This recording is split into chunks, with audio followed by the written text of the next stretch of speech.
എടുത്ത തീരുമാനം ഏറ്റവും ബെസ്റ്റായ തീരുമാനമായിരുന്നു എന്ന് എനിക്ക് അന്ന് തോന്നിയില്ല. അന്ന് എപ്പോഴും കുറ്റബോധമായിരുന്നു. എന്തിനാ ഇത്ര നേരത്തെ വീട്ടിലൊക്കെ ഇറങ്ങി, കുറച്ചും കൂടി പഠിച്ചിട്ടൊക്കെ ഇറങ്ങിയാൽ പോലെ, ജോലി ഇട്ടിട്ട് ഇറങ്ങിയാൽ പോലെ എന്നൊക്കെ ചിന്തിച്ചു. എനിക്ക് ഭയങ്കര സങ്കടം തോന്നാറുണ്ട്. കാരണം അവരുടെ ലൈഫ് കുറേ കാലഘട്ടം അവർ നശിപ്പിക്കുന്നത് വീട്ടുകാർ ഓർത്തിട്ടായിരിക്കണം, പ്രത്യേകിച്ച് അമ്മമാർ ഓർത്തിട്ട്. അതിൽ നാദര തന്നെ ചെയ്യണം. അതിനകത്ത് നാദര ചെയ്യുമ്പോഴാണ് ആ ക്യാരക്ടർ അത്രയും പെർഫെക്റ്റ് ആണ്. കേൾക്കും ഒരു സന്തോഷം.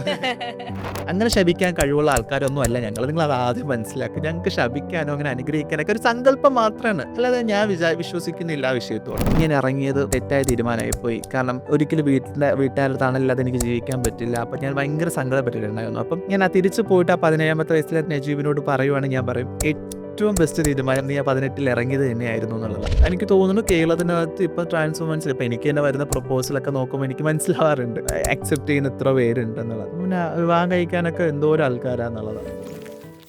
U in U. നമ്മുടെ ഒരു സെക്ഷൽ ഓറിയന്റേഷനൊക്കെ നമുക്ക് നമ്മുടെ ഒരു പാർട്ട്ണർ മാത്രം അറിഞ്ഞാൽ മതി എന്നുള്ളൊരു കോൺസെപ്റ്റിലേക്ക് വരുന്നുണ്ടല്ലോ. As in you don't have to പറഞ്ഞിട്ടുണ്ടായിരുന്നു. I don't have to carry that like everywhere എന്നുള്ള ഒരു കോൺസെപ്റ്റ്. അപ്പം ഐ മീൻ അത് ഒരു റിലേഷൻഷിപ്പ് എന്നുള്ളൊരു കോൺസെപ്റ്റിനെ കുറച്ചും കൂടി ഡിഫിക്കൽട്ട് ആക്കുമോ?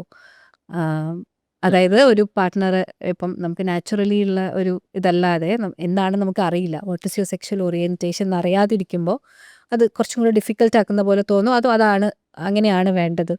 അല്ല, എനിക്ക് തോന്നുന്നു പൊതുവെ ഈ ട്രാൻസ് വുമൻസിനെയൊക്കെ വിവാഹം ചെയ്യാനൊക്കെ ഭയങ്കരമായിട്ട് ഒരു കൂട്ടം ആൾക്കാർ ഒക്കെ വില്ലിങ് ആണെന്നുള്ളത്, പ്രത്യേകിച്ച് ഇപ്പോൾ ഒരു കാലഘട്ടത്തിൽ. അപ്പം ഞാനെപ്പോഴും വിചാരിക്കുക, നമ്മൾ തുറന്നു പറയാം നമ്മൾ എന്താണെന്നുള്ളത് കൃത്യമായിട്ട് അവരോടും പറഞ്ഞ് കമ്മ്യൂണിക്കേറ്റ് ചെയ്യുക എന്നുള്ളതാണ്.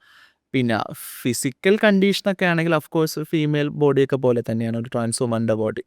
ഇപ്പോൾ ട്രാൻസ്മെൻ്റെ ബോഡി ഒരു മെയിലിൻ്റെ ബോഡി പോലെ തന്നെ, അല്ലെങ്കിൽ വലിയ വ്യത്യാസമൊന്നുമില്ല. പിന്നെ സ്ത്രീകളെല്ലാ ശരീരം ഒരുപോലെ അല്ലല്ലോ, നമ്മളെല്ലാവരും വ്യത്യസ്ത മനുഷ്യരല്ലേ. അപ്പം നമ്മുടെ പരിമിതികളൊക്കെ ഉണ്ടാവും, നമുക്ക് പോരായ്മകളൊക്കെ ഉണ്ടാവും, ഇല്ലെങ്കിൽ നമുക്ക് നമ്മുടെ എല്ലാ മാറ്റങ്ങളൊക്കെ സംഭവിക്കാം ബോഡിയിൽ. അപ്പം അതുകൊണ്ട് ഇത് കൃത്യമായിട്ട് നമ്മുടെ പാർട്ട്ണറോട്, വേറെ ആരോടും നമ്മൾ പറയേണ്ട കാര്യമില്ല. നമ്മൾ വിവാഹം കഴിക്കുന്ന പാർട്ട്ണറോട് അല്ലെങ്കിൽ കമ്മിറ്റ്മെൻ്റ് ഉള്ള പാർട്ട്ണറോട് അറിയിക്കുക എന്നുള്ളതാണ്. പക്ഷേ എനിക്ക് തോന്നുന്നു കേരളത്തിനകത്ത് ഇപ്പോൾ ട്രാൻസ് വുമൻസിൽ ഇപ്പം എനിക്ക് തന്നെ വരുന്ന പ്രപ്പോസലൊക്കെ നോക്കുമ്പോൾ എനിക്ക് മനസ്സിലാവാറുണ്ട് അക്സെപ്റ്റ് ചെയ്യുന്ന ഇത്ര പേരുണ്ടെന്നുള്ളത്. അപ്പം പിന്നെ വിവാഹം കഴിക്കാനൊക്കെ എന്തോരം ആൾക്കാരാന്നുള്ളതാണ്. ഒരു അപ്പം അതിലൊരു ദാരിദ്ര്യം ഇല്ല എന്നുള്ളത്.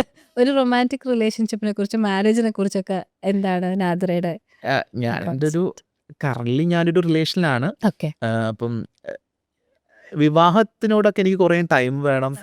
ഞാൻ ഇങ്ങനെ ലൈഫൊക്കെ തുടങ്ങിയിട്ടുള്ളൂ. അപ്പോൾ അതിനകത്തൊരു കമ്മിറ്റ്മെൻറ്റ്, എനിക്ക് കുട്ടി വേണം എന്ന് ഭയങ്കരമായിട്ട് ആഗ്രഹമുള്ള ഒരാളാണ്. ഒരു പാരമ്പര്യം ഉണ്ടാവണം എന്നൊക്കെ സങ്കല്പമാണ്. എന്തായാലും സങ്കല്പം മീൻസ് പാരമ്പര്യം എന്നുള്ളത് നമുക്ക് നിർബന്ധമൊന്നും ഇല്ല. പക്ഷെ എന്നാലും എൻ്റെ ഒരു ആഗ്രഹമാണ്, എൻ്റെ വാല്യൂസ് ഞാൻ ഒരാൾക്ക് അതെ അതെ. അപ്പോൾ പിന്നെ അത്തരമൊരു പാരമ്പര്യത്തിൽ വിവാഹം അങ്ങനെ സാധ്യതയുള്ള ഒരു വിവാഹം ആണ് ഞാൻ ആഗ്രഹിക്കുക. ഭാവിയിൽ ഇപ്പം 30 ആവട്ടെ. ഇപ്പോൾ നാദ്രയ്ക്ക് ഒരു 16 വയസ്സുള്ള അല്ലെങ്കിൽ ഒരു 17 വയസ്സുള്ള നാദ്രയോട് എന്തെങ്കിലും പറയാൻ പറ്റുമായിരുന്നെങ്കിൽ എന്ത് പറയുമായിരുന്നു? ഞാൻ 17ാമത്തെ വയസ്സിൽ അല്ലെങ്കിൽ 18-ലെത്തിയ സമയത്ത് ഞാനിങ്ങനെ ഭയങ്കര കൺഫ്യൂഷനായിരുന്നു. ഞാനിപ്പം വീട്ടിലിത് പറഞ്ഞാൽ ഉണ്ടാകുന്ന പ്രശ്നം അതൊക്കെ, അത് എന്നെ ഒരു 2-3 വർഷം ആ ട്രോമ എന്നെ ഇങ്ങനെ ഉണ്ടായിരുന്നു എന്നുള്ള. ട്രോമ മീൻസ് ഞാൻ ഇറങ്ങിയത് മോശം തെറ്റായ തീരുമാനമായിപ്പോയി. കാരണം ഒരിക്കലും വീട്ടുകാരുടെ തണലില്ലാതെ എനിക്ക് ജീവിക്കാൻ പറ്റില്ല. അപ്പം ഞാൻ ഭയങ്കര സങ്കടപ്പെട്ടിട്ടുണ്ടായിരുന്നു. അപ്പം ഞാൻ തിരിച്ചു പോയിട്ട് ആ 17ാമത്തെ വയസ്സിലെ നജീബിനോട് പറയുവാണെങ്കിൽ ഞാൻ പറയും, ഏറ്റവും ബെസ്റ്റ് തീരുമാനം നീ ആ 18-ൽ ഇറങ്ങിയത് തന്നെയായിരുന്നു എന്നുള്ളതാണ്. കാരണം ആ 18-ൽ ഇറങ്ങിയത് കൊണ്ടാണ് ലൈഫ് പഠിക്കാൻ പറ്റിയത്. എന്തെങ്കിലുമൊക്കെ ആകാനായിട്ട് ഞാൻ എഫേർട്ട് എടുത്ത് ഇറങ്ങാൻ തുടങ്ങിയത്. കാരണം അതുവരെ ഞാൻ ഭയങ്കര ഷൈ ആയിരുന്നു, ഭയങ്കര ഒതുങ്ങിക്കൂടിയ മനുഷ്യനായിരുന്നു. അപ്പം പബ്ലിക്കുമായിട്ട് ഇടപെട്ട് എനിക്കും എന്തെങ്കിലുമൊക്കെ സാധ്യമാണ് എന്ന് എന്നെ സ്വയം പഠിപ്പിച്ചത് എൻ്റെ ലൈഫാണ്. എൻ്റെ അതിന് 18ാമത്തെ വയസ്സിന് ശേഷമുള്ള എൻ്റെ ജേണിയാണ്. അപ്പം അതുകൊണ്ട് എടുത്ത തീരുമാനം ഏറ്റവും ബെസ്റ്റായ തീരുമാനമായിരുന്നു എന്ന് എനിക്ക് അന്ന് തോന്നിയില്ല. അന്ന് എപ്പോഴും കുറ്റബോധമായിരുന്നു. എന്തിനാ ഇത്ര നേരത്തെ വീട്ടിലൊക്കെ ഇറങ്ങി, കുറച്ചും കൂടി പഠിച്ചിട്ടൊക്കെ ഇറങ്ങിയാൽ പോലെ, ജോലി ഇട്ടിട്ട് ഇറങ്ങിയാൽ പോലെ എന്നൊക്കെ ചിന്തിച്ചു. പക്ഷെ അല്ല, ആ 18-ൽ ഇറങ്ങിയത് ഏറ്റവും നല്ല തീരുമാനമായിരുന്നു തോന്നിയിട്ടുണ്ടായിരുന്നു. അപ്പോൾ വെൽ ഡൺ എന്നാണ് അതെ, പറയുന്നത്. നന്നായി, ഇതുവരെ എത്തിയില്ലേ. എപ്പോഴാണ് ഒരു ഫസ്റ്റ് തോട്ട് ഉണ്ടാവുന്നത് that I'm not like എൻ്റെ ക്ലാസ്സിലെ ബാക്കി ആൺകുട്ടികളെ പോലെ അല്ല ഞാൻ, എനിക്കെന്തോ ഒരു വ്യത്യാസം ഉണ്ടല്ലോ? ബിക്കോസ് ആ ഒരു ഏജിൽ, ആ ഒരു കാലഘട്ടത്തിലും it is like 10 years back അല്ലെങ്കിൽ ഒരു 12 ഇയേഴ്സ് ബാക്ക്, ആ സമയത്ത് അങ്ങനെയുള്ളൊരു ഡിഫറൻസ് ഒന്നും ചുറ്റുമുള്ളവർ അക്സെപ്റ്റ് ചെയ്യാൻ ഒട്ടും തയ്യാറായിരിക്കില്ല. അപ്പം നമുക്കങ്ങനെ ഒരു ഫസ്റ്റ് തോട്ട് വന്നത് എപ്പോഴാണെന്ന്? ഞാൻ വളരെ ചെറുപ്പത്തിൽ തന്നെ പ്രേമിക്കുന്ന ഒരാളായിരുന്നു കേട്ടോ, പ്രേമിച്ചിരുന്ന ഒരാളാണ്. ഈ 5-ലോ 6-ലോ പഠിക്കുമ്പോഴാണ് എൻ്റെ ഒരു പ്രണയം ഉണ്ടായത്. അതും ഓപ്പോസിറ്റ് ഒരു മെയിലായിരുന്നു എന്നുള്ളത്. അപ്പോൾ ഞാൻ ആലോചിക്കും ദൈവമേ എനിക്കെന്താ ഇങ്ങനത്തെ ഒരു തോന്നലൊക്കെ. അപ്പം അത് കുറച്ച് കാലം അത് വളരെ ഷോർട്ട് ടൈം ഉണ്ടായിരുന്നുള്ളൂ. പിന്നീട് കുറച്ച് കഴിഞ്ഞപ്പോഴത്തേക്കും ഇങ്ങനെ ആൺകുട്ടിയാണ്. അപ്പോൾ പെൺകുട്ടിയെ ഉം. പ്രേമിച്ചാൽ എനിക്ക് വാല്യൂ കിട്ടത്തുള്ളൂ. ഇല്ലെങ്കിൽ ആൾക്കാർ എന്നെ കളിയാക്കും. ഓൾറെഡി കളിയാക്കലൊക്കെ ഉള്ള സമയത്ത്. അപ്പോൾ പെൺകുട്ടിയെ പ്രേമിക്കാനൊക്കെ ട്രൈ ചെയ്തു. 8ാം ക്ലാസ്സിൽ അങ്ങനെ പെൺകുട്ടിയായിട്ട് പ്രേമിച്ചു. ഒരു കാര്യമില്ല. എന്തിനാത് ഞാൻ അത്യാവശ്യം ആ പെൺകുട്ടിയെക്കാളും നല്ല പെണ്ണത്തുണ്ടായിരുന്നൊരു പയ്യനായിരുന്നു.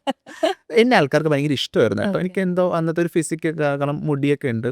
പെട്ടെന്ന് കാണുമ്പോൾ ടോം ബോയ് ലുക്കുള്ള ഗേൾ എന്നായിട്ട് ആൾക്കാർക്ക് തോന്നത്തുള്ളൂ. ഇപ്പം അപ്പോൾ ഈ ക്ലാസ്സിൽ പഠിക്കുമ്പോൾ ഈ ക്ലാസ്സിൽ എല്ലാവരേക്കാളും ഒരു ഏജ് കുറവുള്ള ഒരാളാണ്. അപ്പോൾ എനിക്കൊരു ചെറിയൊരു പരിഗണനയൊക്കെ കിട്ടും. ക്ലാസ്സിൽ കളിയാക്കലൊക്കെ ഉണ്ടെങ്കിലും ഒരു കൊച്ചു പയ്യനല്ലേ എന്നുള്ള സാധനം കിട്ടും. 8-ൽ അതേ സമയത്ത് 8 പഠിക്കുമ്പോൾ ഒരു ആ ക്ലാസ്സിൽ പഠിച്ചിരുന്ന ഒരു പയ്യനായിട്ട് റിലേഷൻ ഉണ്ടായിരുന്നു. 10ൽ പഠിച്ചപ്പോൾ ഉണ്ട്. അപ്പോൾ ഞാനൊക്കെ പ്രേമിച്ചതൊക്കെ ആൺകുട്ടികളെയാണ്. അപ്പോൾ ഞാൻ ആലോചിക്കും ഞാൻ ഈ ആൺകുട്ടികളോട് എനിക്ക് അവർക്ക് ഇങ്ങോട്ട് ഉണ്ട് പ്രണയം. അത് നമുക്ക് അന്നും ഇതിനെപ്പറ്റി അറിയില്ല. കേരളത്തിനകത്ത് ഈ വാക്ക് തന്നെ ഞാൻ കേട്ടിട്ടില്ല. ട്രാൻസ്ജെൻഡർ ഉണ്ടോയെന്ന് പോലും ഞാൻ കേൾക്കുന്നില്ല. ഞാൻ ആലോചിക്കും ഞാനെന്താ ഇങ്ങനെ? അപ്പോൾ ഞാൻ ചിന്തിക്കും ഈ ലോകത്ത് ഞാൻ മാത്രമേ ഇങ്ങനെ ഉള്ളൂ. ഞാൻ അന്നൊക്കെ അഹങ്കാരമാണെന്ന് തോന്നുന്നു. എനിക്ക് പ്രത്യേക കഴിവ് കിട്ടിയതായിരിക്കും ചിലപ്പോൾ ഇങ്ങനെയൊക്കെ പ്രേമിക്കാനൊക്കെ. സ്ത്രീകളോടൊന്നും ഒരു തരത്തിലുള്ള ഒരു അട്രാക്ഷൻസ് തോന്നാറില്ല ഞാൻ. എനിക്കാകാൻ പറ്റാത്തത് ഒരു പെൺകുട്ടി ആയി നിൽക്കുമ്പോൾ ഡ്രസ്സൊക്കെ നോക്കുക അതൊക്കെ ഉള്ളൂ. അല്ലാതെ ഒരു സെക്ഷുവൽ അട്രാക്ഷനൊന്നും തോന്നിയിട്ടില്ല. എനിക്ക് ആണുങ്ങളോട് മാത്രമാണ് പ്രണയവും ഒക്കെ തോന്നിയിട്ടുള്ളത്. അത് ട്രാൻസ് ആണെന്ന് തിരിച്ചറിയാൻ കുറേ വൈകിയായിരുന്നു. ജീവിതത്തിൽ ആദ്യമായിട്ട് ഇങ്ങനെ ഒരു തോട്ട് ഷെയർ ചെയ്യുന്ന ആരോടാണ്? സുഹൃത്തിനോടാണോ? എനിക്കിപ്പോഴും ഓർമ്മയില്ല ഞാൻ ആരോടാ ദൈവമേ ഇതൊക്കെ അതോ ഷെയറേ ചെയ്യാതെ ഷെയർ ചെയ്തിട്ടുണ്ടായിരുന്നു. മനസ്സിൽ തന്നെ സോഷ്യൽ മീഡിയയൊക്കെ വലിയ ഇൻഫ്ലുവൻസ് ചെയ്തിട്ടുണ്ട്. ഞാൻ എൻ്റെ ഒരു +2 പഠിക്കുമ്പോഴാണ് തോന്നുന്നു. +2 പഠിക്കുമ്പോഴാണ് തോന്നുന്നു ഈ ഫോണൊക്കെ വന്ന് നമുക്ക് ഫേസ്ബുക്കൊക്കെ ആയി. ഇപ്പോൾ ഫേസ്ബുക്കിൽ അക്കൗണ്ടൊക്കെ എടുക്കാം. അന്ന് വീട്ടുകാർ അറിയാതിരിക്കാൻ ഫേക്ക് അക്കൗണ്ടൊക്കെ എടുക്കും. അന്ന് 24 രൂപയുടെ കാർഡ് കൊടുത്താൽ ഇങ്ങനെ അതൊക്കെ ഭയങ്കര നൊസ്റ്റുവാ. അങ്ങനെ റീചാർജൊക്കെ ചെയ്തു. അപ്പോൾ കുറച്ച് കമ്മ്യൂണിക്കേഷനൊക്കെ ആയി. അപ്പോഴാണ് ഈ സോഷ്യൽ മീഡിയയിൽ പഴയ പണ്ടത്തെ കേരളത്തിൽ ട്രാൻസ് വ്യക്തികളൊക്കെ ഈ നോർത്ത് ഇന്ത്യ വിട്ട് കേരളത്തിലേക്ക് വരാൻ തുടങ്ങിയ സമയം. അപ്പോൾ അവരുടെ വീഡിയോസൊക്കെ കാണുമ്പം ഇവരൊക്കെ ഉണ്ട്. അപ്പം ഞാൻ അന്നും വിചാരിക്കുന്നില്ല ഞാൻ ഇങ്ങനെയാണെന്ന്. അപ്പം ഞാൻ വിചാരിക്കുക ഇങ്ങനത്തെ മനുഷ്യരൊക്കെ ഉണ്ടല്ലേ. അപ്പം ഞാൻ അന്നൊരു മേ ബി ഹോമോസെക്ഷൽ ബോയ് എന്നൊക്കെയാണ് വിചാരിച്ചത്. കുറേ കഴിയുമ്പോൾ ഞാൻ റിയലൈസ് ചെയ്യുന്നുണ്ട് എനിക്ക് എൻ്റെ വസ്ത്രങ്ങളോടൊക്കെ എനിക്ക് ഭയങ്കര ക്രിയേറ്റീവ് മൈൻഡാണ്. എനിക്കൊരു ഡ്രസ്സ് ഇപ്പം സിസ്റ്റേഴ്സിനെ കസിൻസിനൊക്കെ എടുക്കാൻ പോയി കഴിഞ്ഞാൽ ഞാനിങ്ങനെ സെലക്ട് ചെയ്ത് കൊടുക്കും. എനിക്കിഷ്ടമാണ് അവർക്ക് ഇങ്ങനെ സെലക്ട് ചെയ്ത് എനിക്ക് പറ്റുന്നില്ലല്ലോ. അപ്പോൾ അവരിങ്ങനെ എടുക്കട്ടെ എന്നുള്ളത്. അപ്പോൾ ഞാൻ ചിന്തിച്ചു എൻ്റെ ആഗ്രഹങ്ങൾ, എൻ്റെ പ്രണയം, എൻ്റെ ജീവിതമൊക്കെ ഞാൻ സ്വപ്നം കാണുന്നത് ഒരു പെൺകുട്ടി ആയിട്ടാണ്. പക്ഷെ നേരെ മറിച്ച് ഇപ്പം ഞാൻ സ്വപ്നം കാണുമ്പോൾ ഞാൻ പഴയ ആൺകുട്ടിയായിട്ടാണ് കാണുന്നത്. അതെന്താണെന്ന് എനിക്കിപ്പോഴും അറിയില്ല. ഈ കഴിഞ്ഞ ദിവസം കൂടി സ്വപ്നം കാണുമ്പോൾ ഞാൻ പണ്ടത്തെ ഈ പഴയ ആൺകുട്ടിയായിരുന്ന സമയത്ത് ഉള്ള ഞാനിപ്പോൾ എന്തായിരിക്കും ആ അവസ്ഥയിൽ ഇപ്പോൾ സ്വപ്നം കാണാം. അതെന്താ എനിക്ക് എന്തെങ്കിലും പ്രശ്നമുണ്ടോന്നോ ദൈവമേ. പൊതുവെ എങ്ങനെ സംഭവിക്കുമെന്ന് അറിയില്ല. എല്ലാവർക്കും അങ്ങനെ ഉണ്ടാവുമെന്ന് അറിയില്ല. ഞാൻ കുറച്ച് സ്പെഷ്യൽ ക്യാരക്ടർ ആ കാര്യത്തിൽ. ഇപ്പം ഇന്നും ഈ പറഞ്ഞതുപോലെ നമ്മൾ ഇത്രയും അക്സെപ്റ്റൻസ് കിട്ടുന്ന സമയത്തും ഒരാൾക്ക് അവരവരുടെ ഒരു ട്രൂത്ത് പറയാൻ ഇപ്പോഴും വീട്ടിൽ എനിക്ക് തോന്നുന്നില്ല അത്രയും ഭയങ്കര ബുദ്ധിമുട്ട് ഈ തന്നെയാണ്. കമ്മോട്ടെന്നുള്ളൊരു വിഷയം എന്നുള്ളത് വലിയ ടാസ്ക്. നമ്മൾ ലൈഫിൽ ഒളിച്ചോടുന്നതിനേക്കാൾ റിസ്ക് ആയി കമ്മോട്ട്. അങ്ങനെ പുറത്തേക്ക് വരാൻ പറ്റാതെ ജീവിതകാലം മുഴുവൻ ജീവിക്കുന്നവരും ഉണ്ട്, ഇഷ്ടം പോലെ ഉണ്ട്. അപ്പം എന്താണ് അങ്ങനെയുള്ള, അതായത് ജഡ്ജ് ചെയ്യോ എന്നെ, ഞാൻ ക്യാൻസലായി പോവോന്ന് വിചാരിച്ചിട്ട് ആ ഒരു ട്രൂത്ത് പറയാൻ പറ്റാതിരിക്കുന്ന കുറേ ആൾക്കാരുണ്ടാവുമല്ലോ. So what you want to tell them? എനിക്ക് ഭയങ്കര സങ്കടം തോന്നാറുണ്ട്. കാരണം അവരുടെ ലൈഫിൻ്റെ നല്ല കുറേ കാലഘട്ടം അവർ നശിപ്പിക്കുന്നത് വീട്ടുകാർ ഓർത്തിട്ടായിരിക്കണം. പ്രത്യേകിച്ച് അമ്മമാർ ഓർത്തിട്ട്. തെറ്റ് പറയുന്നില്ല, കുറ്റവും പറയുന്നില്ല. കാരണം ഒരമ്മയ്ക്ക് വേണ്ടി ഈ ലോകത്തൊരു മകൻ എന്തും സഹിക്കാൻ തയ്യാറാവുകയാണെങ്കിൽ അവൻ എന്തായാലും ദൈവത്തിനടുത്ത് വലിയൊരു സ്ഥാനം ഉണ്ടാവും. അങ്ങനെ വിചാരിക്കുന്നുണ്ട് ഞാൻ. അപ്പോൾ അങ്ങനെ സാക്രിഫൈസ് ചെയ്ത് 40കളും 50കളും കടന്നുപോയി 60കളിലേക്ക് എത്തിയ ആൾക്കാരാരും എനിക്കറിയാം. അപ്പോൾ ഞാൻ എപ്പോഴും ചിന്തിക്കും അവരുടെ അമ്മയ്ക്ക് വേണ്ടിയിട്ട്, കുടുംബത്തിന് വേണ്ടിയിട്ട്, സഹോദരങ്ങളുടെ വിവാഹത്തിന് വേണ്ടിയിട്ട് സ്വന്തം ലൈഫ് നശിപ്പിച്ച കുറേയധികം മനുഷ്യരുണ്ട്. വലിയൊരു എന്താ പറയട്ടെ ബഹുമാനം തോന്നാറുണ്ട്.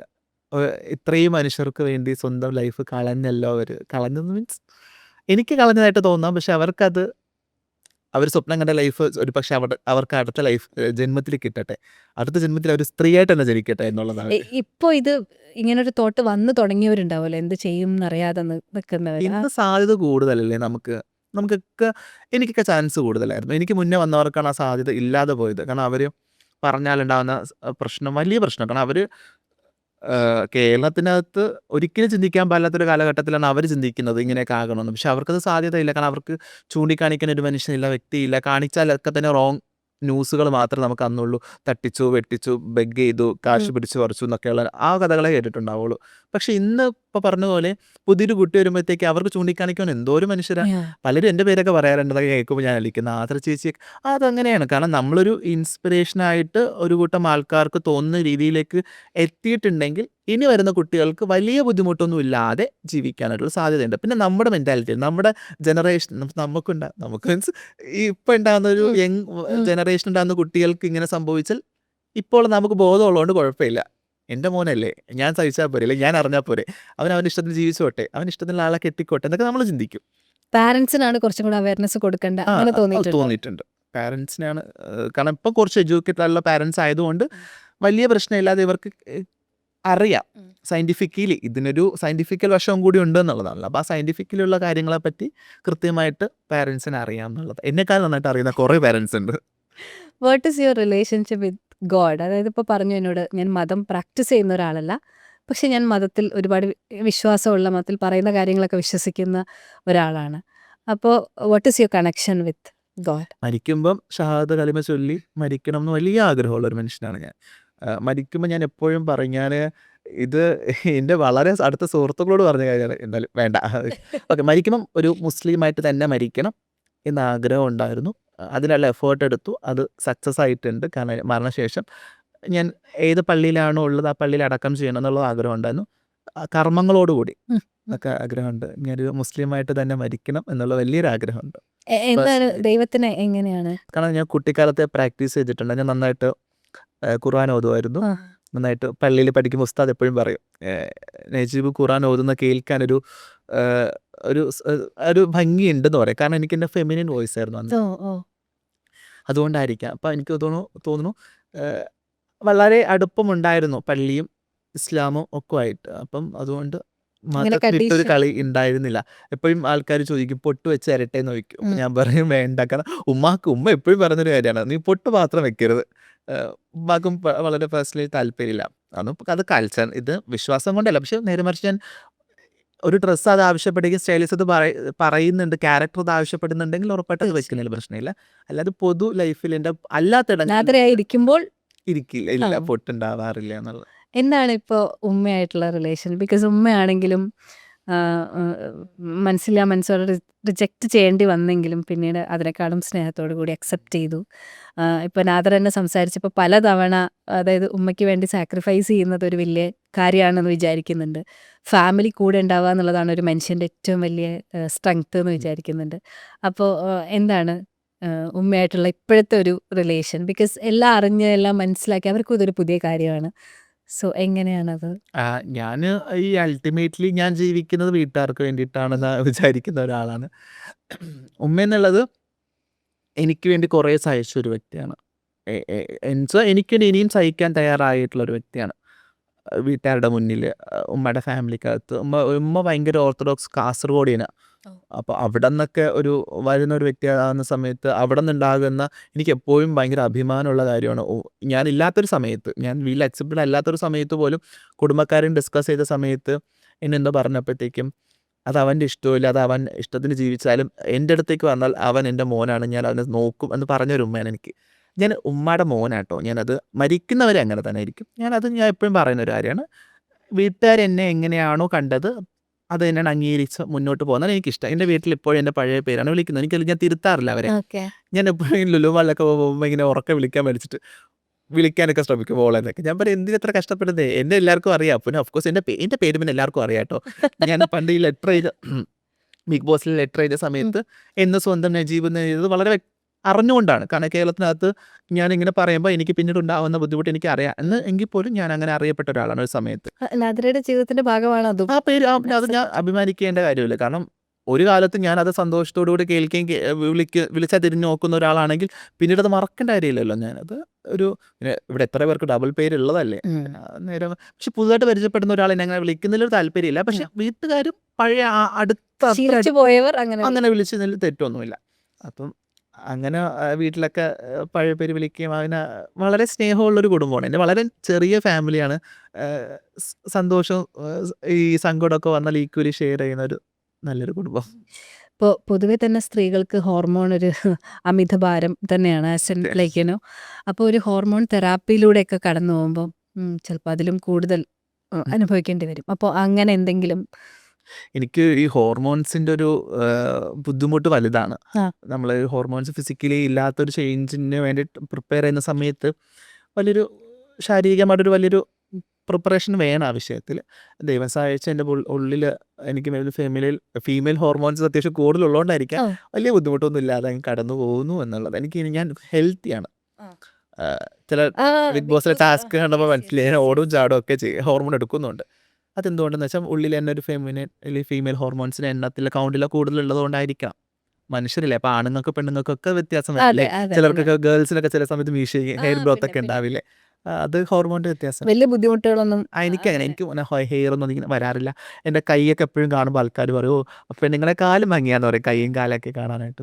ഹെയർ പിന്നെ വളരുന്ന ഹെയറും അത്യാവശ്യം നല്ല കട്ടിയൊക്കെ ഉണ്ടാവും, ലെങ്ത് ഉണ്ടാവും. ഏറ്റവും വലിയൊരു കോംപ്ലിമെന്റ് ഒരു ഭയങ്കര ഇഷ്ടപ്പെട്ട ആളുടെ അടുത്ത് നിന്ന് കിട്ടിയിട്ടുണ്ടോ?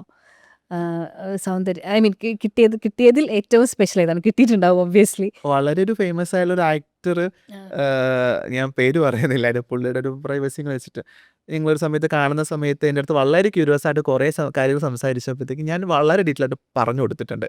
അതിലെനിക്ക് അഭിമാനമുണ്ട്. കാരണം ആ പുള്ളി അത് പറഞ്ഞതൊക്കെ അക്സെപ്റ്റ് ചെയ്തുകൊണ്ട് പുള്ളിയുടെ ലൈഫിൻ്റെ ജേണിയിലൊക്കെ അതൊക്കെ പാർട്ടായിട്ടുണ്ടെന്നുള്ളതാണ്. അപ്പോൾ ഞങ്ങൾ സംസാരിച്ച് അപ്പം എൻ്റെ ചോദിച്ചു നാദരക്ക് ഇങ്ങനെ ഇതേ സെയിം ചോദ്യങ്ങളൊക്കെ തോന്നാൽ എപ്പോഴാണ് തോന്നിയത്, എന്തൊക്കെ തോന്നിയപ്പോൾ എന്താ ആദ്യം മാറിയത്, എങ്ങനെ മാറ്റി എന്നൊക്കെ ചോദിച്ചു ഞാൻ നന്നായിട്ട് പറഞ്ഞു കൊടുത്തു. പക്ഷെ പുള്ളി എൻ്റെ അടുത്ത് പറഞ്ഞു, നാദർ സംസാരിച്ചാൽ മാത്രമേ ഒരു പക്ഷെ നമുക്ക് തോന്നുള്ളൂ ഒരു ട്രാൻസ് പേഴ്സൺ ആണ്, അല്ലെങ്കിൽ എവിടെയെങ്കിലും കണ്ടു കഴിഞ്ഞാൽ തോന്നില്ല എന്ന് കേട്ടപ്പോൾ സോ പ്രൗഡ്. എനിക്ക് എന്നെ സംബന്ധിച്ച് ഞാൻ രജിസ്റ്റേർഡ് ആണ് കേരളത്തിനകത്ത് ട്രാൻസ് ആയിട്ട്. അതുകൊണ്ട് എനിക്കൊന്നും ചെയ്തിട്ടും മാറ്റം വരുത്തിയിട്ടും വലിയ കാര്യമില്ല, കാരണം ആൾക്കാർ മറന്നു ഇല്ലെങ്കിൽ.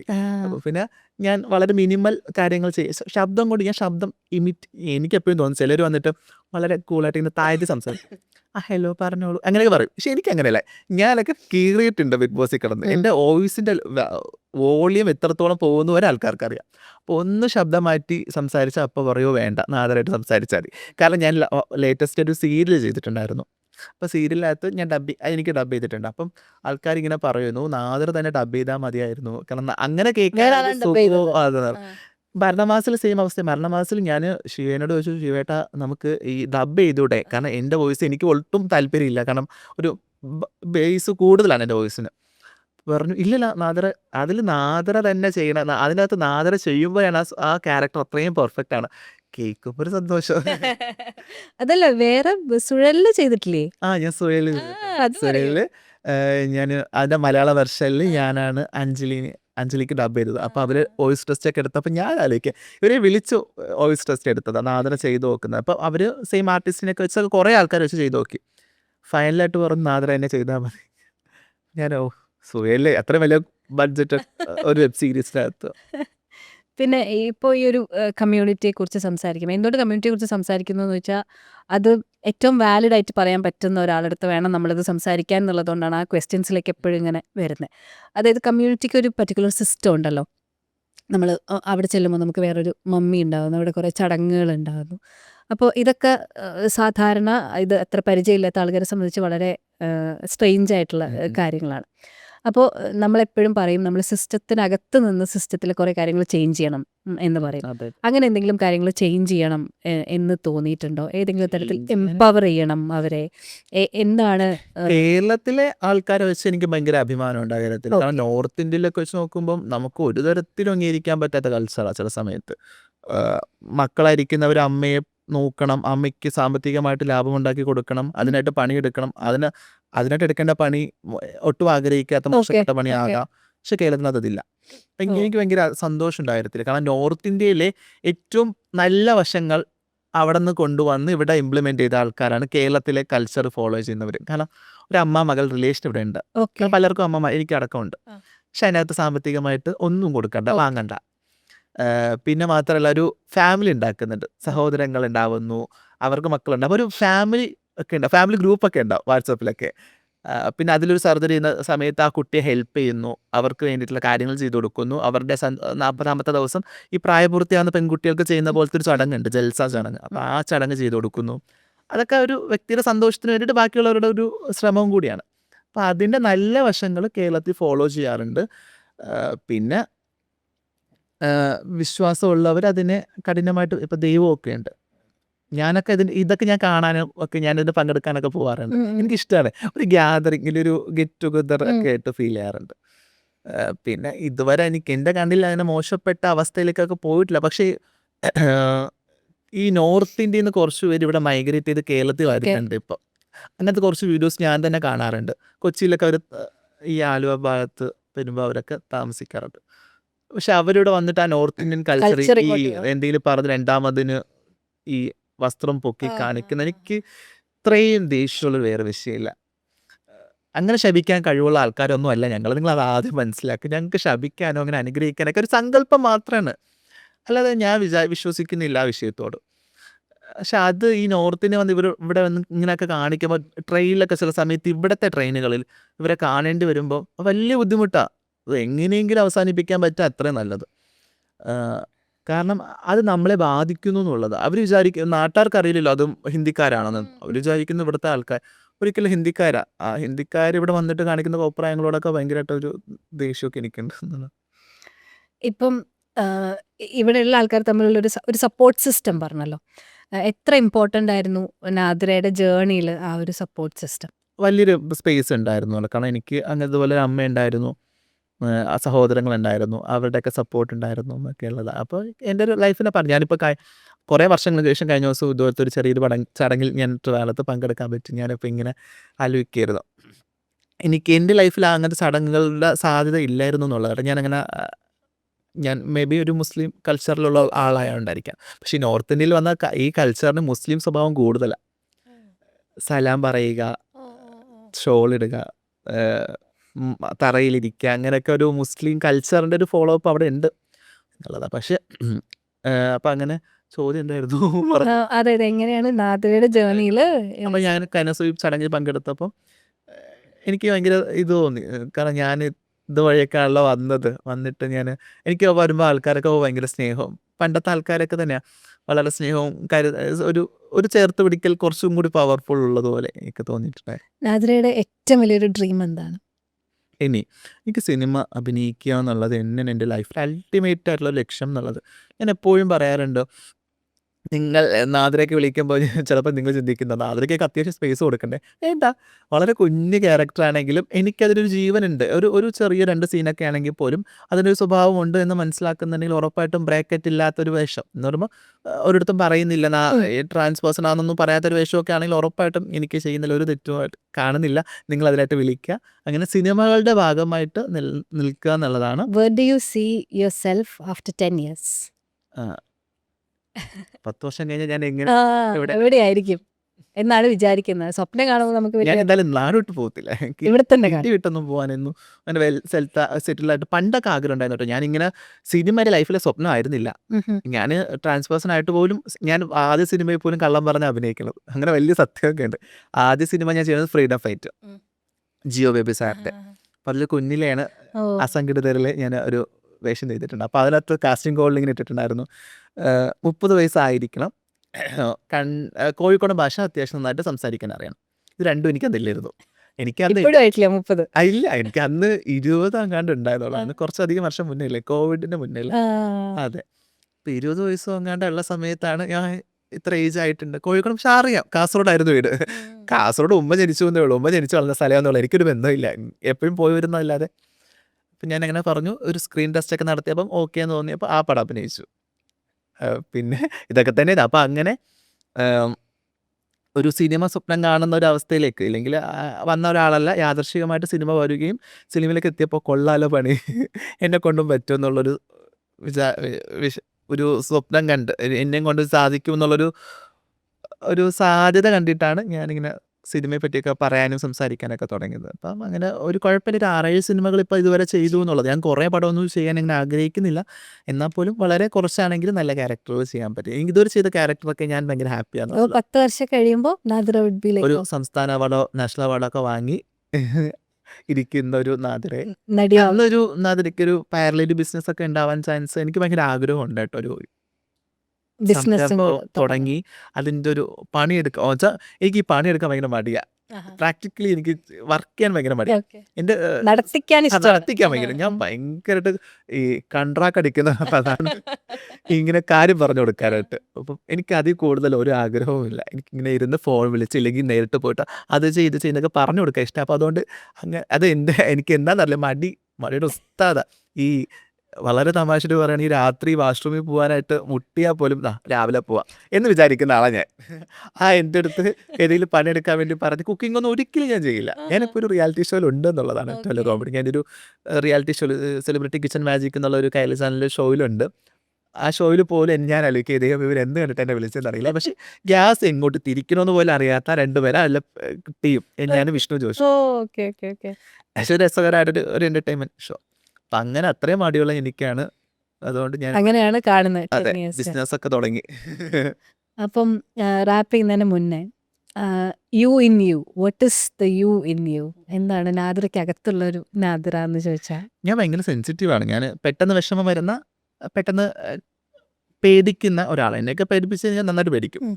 എന്നെ വിളിച്ചിട്ട് പ്രാങ്കിൽ പോലീസ് സ്റ്റേഷനിലാണ് എന്നൊക്കെ പറയുമ്പോൾ ഞാൻ അപ്പോൾ ടെൻഷൻ അടിച്ചു തുടങ്ങും. ഇല്ലെങ്കിൽ എൻ്റെ അടുത്ത് ഒരാൾ പറയണം, എൻ്റെ അടുത്തൊരു കാര്യം പറയാനുണ്ട്, ഞാൻ പിന്നെ പറയാം. ഇല്ല പറഞ്ഞിട്ട് പോയാൽ മതി നീ. അങ്ങനത്തെ അവസ്ഥകൾ വളരെ സെൻസിറ്റീവ് ആയിട്ടുള്ള ഒരാളാണ്. ഈ ലൈഫിൻ്റെ ഭാഗമായിട്ട് തമാശകൾ എനിക്ക് ഭയങ്കര ഫ്രീഡത്തോടുകൂടി തമാശ പറയാൻ പറ്റണം. ഞാൻ പൊളിറ്റിക്കലി ഇൻകറക്റ്റ് ആയിട്ടുള്ള വ്യക്തിയാണ്. ഉം. എവിടെ? എൻ്റെ പേഴ്സണൽ സ്പേസിൽ. ഓക്കെ. അവിടെ ബോഡി ഷേമിങ് തമാശകളോ അല്ലെങ്കിൽ പൊളിറ്റിക്കലി സുഹൃത്ത് ഇൻകറക്റ്റ് വലയത്തിന് അത് അല്ലേ? അത് പറയാനുള്ള സ്പേസ് കിട്ടിക്കഴിഞ്ഞാൽ പ്രത്യേകിച്ച് എനിക്കത് ഉണ്ടെന്നുള്ളതാ. ഞാൻ പഠിച്ച ക്യാമ്പസിലുണ്ട്, ഞാൻ പഠിച്ചു പോയ ക്യാമ്പസുകളിലുണ്ട്, എൻ്റെ കൂടെ താമസിക്കുന്ന ആൾക്കാരുടെ ഇടയിലുണ്ട്, എൻ്റെ ഇപ്പോൾ ബിഗ് ബോസിലെ ടീമുകളുടെ അടുത്തുണ്ട്. ഉം. എനിക്ക് അതൊക്കെ ഭയങ്കര പ്രൗഡാട്ടോ. ഇവിടെയൊക്കെ പോയി കഴിഞ്ഞാൽ എനിക്ക് ഇതുവരെ നിങ്ങൾ കാണാത്തൊരു നാദർ അവരുടെ ഇടയിൽ കാണാൻ പറ്റും. പൊളിറ്റിക്കലി ഇൻകറക്റ്റ് പറയുന്ന ഒരാളെ പറ്റി കുറ്റം ഒന്ന് കേട്ടാൽ മൂന്നായിട്ട് പറയും ഞാൻ. അങ്ങനത്തെ ഒരാളാണ്. അപ്പം അങ്ങനത്തെ ഒരു പ്ലേഫുൾ ആളുണ്ട് അകത്തുനിന്ന് അല്ലേ? അത് ഞാൻ ആക്റ്റീവായിട്ട് ഇരിക്കുന്ന ഒരാളായതുകൊണ്ടാണ് എനിക്ക് അങ്ങനെയൊക്കെ ചെയ്യാൻ പറ്റുന്നത്. അപ്പം അങ്ങനത്തെ ഒരാളായിട്ട് എനിക്ക് ഇരിക്കാൻ പറ്റുമ്പോൾ എനിക്ക് എന്ത് സന്തോഷം എന്ന് അറിയാം. കഴിഞ്ഞ ദിവസം കോളേജിൽ ഞാൻ ഡ്രാമ ചെയ്തിരുന്നു. ഇങ്ങനെ ഫൈനൽ PGയുടെ ഭാഗമായിട്ട് ഒരു ഡ്രാമ ചെയ്യണമായിരുന്നു. അപ്പോൾ ആ ഡ്രാമ ചെയ്യുമ്പോൾ ഞങ്ങളൊരു ഗ്യാങ്ങിൽ ഇരുന്നിട്ട് ഭയങ്കര ഒരു ഡബിൾ മീനിങ് തമാശകൾ വളരെ പറയാൻ പറ്റുന്ന സ്പേസിലാട്ടോ. ഞാൻ അങ്ങനെ ഒരു കംഫർട്ടബിൾ അല്ലാത്ത ഒരാളടുത്ത് പറയത്തുമില്ല. പണ്ടത്തെ കഥകൾ, പണ്ട് ഇവരുടെ പ്രേമത്തിൻ്റെ കഥയൊക്കെ ഇങ്ങനെ ഇത് പറഞ്ഞ് പൊളിറ്റിക്കലി ഇൻകറക്റ്റ് വേർഡൊക്കെ പറഞ്ഞൊരു ഒരു സ്പേസ്. അപ്പം അത് ഞാൻ ആലോചിക്കുമോ എന്തൊരാശ്വാസം. അതാ എൻ്റെ ഉള്ളിൽ ഞാനൊരു അങ്ങനെ ഭയങ്കര ഒരു എന്താ പറയുക അന്യനാണ്. നിങ്ങളൊക്കെ ചിലപ്പോൾ ചിന്തിക്കുന്നേ ഉണ്ടാവില്ല. കാരണം ഒരു പൊളിറ്റിക്കൽ ഇൻകറക്റ്റ് കണ്ടാൽ എന്തുകൊണ്ട് നീ അങ്ങനെ പറഞ്ഞു എന്ന് ചോദിക്കുന്ന ആളെ ഞാൻ. ബിഗ് ബോസിൽ കണ്ടാലേ അറിയായിരിക്കും. അതെ അതെ അതെ. പക്ഷേ പേഴ്സണൽ ലൈഫിലൊന്നും ഇല്ലെന്നല്ല. പക്ഷേ ഞാൻ എപ്പോഴും പറയുന്നത് പബ്ലിക് ഇടങ്ങളിൽ പോകുമ്പോൾ നിങ്ങൾ കൃത്യമായിട്ട് ഇതൊക്കെ ശ്രദ്ധിക്കാം. പക്ഷെ പേഴ്സണൽ സ്പേസിൽ നമ്മൾ തന്നെയല്ലേ, അത് തെറ്റൊന്നുമില്ല. ഇപ്പോൾ ബിഗ് ബോസ് തന്നെ ലൈഫിൽ ഒരു ഭയങ്കര ടേണിംഗ് പോയിന്റ് ആയിരുന്നു എന്ന് പറഞ്ഞു. അപ്പോൾ അത് കഴിഞ്ഞിട്ട് റിലേഷൻഷിപ്പ്, അതിലെ ബന്ധങ്ങൾ കീപ്പപ്പ് ചെയ്യുന്ന ആൾക്കാരെ അധികം നമ്മൾ കാണാറില്ല. അപ്പം എങ്ങനെയാണ് നാദിറയുടെ പൊതുവെ ഞാൻ വളരെ അഭിമാനമുള്ളൊരു കാര്യം പറയട്ടെ. ഞാൻ സീസൺ 5 വന്നതിൽ എനിക്ക് ഭയങ്കര സന്തോഷമുണ്ട്. ഞാൻ മറ്റേതെങ്കിലും സീസണിൽ വന്നാൽ ചിലപ്പോൾ എനിക്ക് ഇത്രയും വർക്കായെന്ന് വരില്ല, ഞാൻ ഇത്ര ദിവസം നിന്നൊന്നും വരില്ല. അപ്പോൾ എനിക്ക് തോന്നുന്നു ഞാൻ കറക്റ്റ് സമയത്ത് ആണ് കാലുകുത്തിയത്. അതിൽ ഈ പറയുന്ന പോലെ ദിവസവും വിളിച്ച് ഞാൻ ആൾക്കാരോട് സംസാരിക്കുന്ന, അങ്ങനെ കോൺടാക്ട് കീപ്പ് ചെയ്യാൻ ആഗ്രഹമുണ്ടോ എന്ന് ചോദിച്ചാൽ ഉള്ളിൻ്റെ ഉള്ളിൽ ചിലപ്പോൾ ആഗ്രഹം ഉണ്ടാവും. പക്ഷേ എനിക്ക് സമയമില്ല, ഞാൻ അത്രയും മെനക്കെടുത്തും ഇല്ല എന്നുള്ളത്. പക്ഷേ കുറേ നാൾ കഴിഞ്ഞിട്ട് സംസാരിക്കുമ്പോൾ കുറേ അധികം സംസാരിച്ച് കഥകൾ പറഞ്ഞ് പലരെയും പറ്റി കുറ്റമൊക്കെ പറഞ്ഞ് സംസാരിക്കുന്ന ഇഷ്ടമുള്ള ഒരാളാണ്. അപ്പോൾ എനിക്ക് തോന്നുന്നു ബിഗ് ബോസിന് ശേഷം എൻ്റെ അന്ന് ഞാൻ അവിടെ നിന്ന് പാക്ക് ചെയ്ത് കൊണ്ടുപോയ ആൾക്കാരൊക്കെ ഇപ്പോഴും എൻ്റെ കൂടെ ഉണ്ട്. ശോഭ, സെറീന, അഖിൽ മാരാർ, സാഗർ, വിഷ്ണു, ഒക്കെ തന്നെ ജുനൈസ്, ഷിജു ചേട്ടൻ, എനിക്ക് തോന്നുന്നു റെനീഷയൊക്കെ എല്ലാവരും അവിടെ ഫൈനലിലേക്ക് എത്തുന്ന, എനിക്ക് തോന്നുന്നു അവസാന ഒരു 50 അല്ലെങ്കിൽ 70 ശേഷം ഉണ്ടായിരുന്ന എല്ലാ മനുഷ്യരും ഭയങ്കരമായിട്ട് അടുത്ത് പോയിട്ടുണ്ടായിരുന്നു. അവരായിട്ടൊക്കെ നല്ല കോണ്ടാക്റ്റ് ഉണ്ട്. കോണ്ടാക്ട് ഉണ്ടോയെന്ന് ചോദിച്ചാൽ ദിവസം വിളിക്കുന്നല്ല, അവരൊരു കാര്യം പറഞ്ഞ് വിളിക്കുമ്പോഴോ ഞാൻ അങ്ങോട്ട് വിളിക്കുമ്പോഴോ ഒക്കെ തന്നെ റെസ്പോണ്ട് ചെയ്യുക. എനിക്കത് നിർബന്ധമാണ്. ഞാൻ വിളിക്കുമ്പോൾ തിരക്കാന്ന് പറയുന്നത് എനിക്ക് ഇഷ്ടമല്ല. ഞാൻ വിളിക്കുമ്പോൾ എടുക്കണം, തിരക്കാണ് എന്നാലും പറഞ്ഞു എന്ന് പറയുന്നതാണ് എനിക്ക് ഇഷ്ടം. അപ്പം അങ്ങനത്തെ ആൾക്കാരാണ്. ബന്ധം ഇപ്പോഴും കീപ്പപ്പ് ചെയ്യുന്നത്. അതെ അതെ. അപ്പം എന്തായാലും ഇത്രയും സമയം നമ്മുടെ കൂടെ സ്പെൻഡ് ചെയ്തതിന് ഒരുപാട് ഒരുപാട് നന്ദി. അപ്പോൾ ആഗ്രഹിച്ച പോലെ ഒരുപാട് വർഷമൊക്കെ കഴിഞ്ഞ് ഞാൻ നാദ്ര ഇപ്പൊ പറഞ്ഞ പോലെ ആ സ്വപ്നങ്ങളൊക്കെ യുനോ എല്ലാ സ്വപ്നങ്ങളൊക്കെ സാറ്റിസ്ഫൈഡ് ആയി നിൽക്കുന്ന ഒരു നാദ്രയെ ഞാൻ കാണട്ടെ. Thank you. എല്ലാവിധ ആശംസകളും. Thank you. You in You.